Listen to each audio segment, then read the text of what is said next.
SZT-171, Bullet Catcher, Characters. Picture a vast battle, our hero charges, steel flashes, guns thunder, and around them dozens fall, people we know nothing about.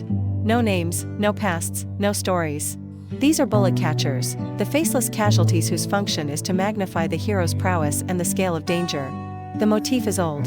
Think of frontier novels where crowds of Indians become targets, war films with anonymous soldiers dropping on the line. In modern sci-fi, the archetype is the stormtrooper, collapsing by the dozen without a face to remember. Fantasy offers orc hordes, goblin swarms, zombie tides, decorative obstacles whose deaths register as action, not drama. Purpose is straightforward. First, to exalt the hero. If 100 rush them and they prevail, the deed swells. Second, to energize scenes, noise, motion, velocity. Third, to size the threat. An enemy who can field 100 bodies raises the stakes. The contrast is the point, named, storied protagonists versus nameless masses. The difference sharpens the tale. Mechanically, bullet catchers share traits: no backstory, no motive, just a uniform or a blank visage. They die in heaps or one by one beneath the hero's blade. They are expendable, the narrative refuses to treat them as persons. This is also their effect: readers do not empathize with them, they side with the hero and enjoy their defeat. Death becomes normalized, only the crowd. The hero's power borders on the divine, survivor and vanquisher of the faceless. Misuse? Above all, excess. If the hero mows down hundreds without consequence, stakes evaporate and the carnage grows dull.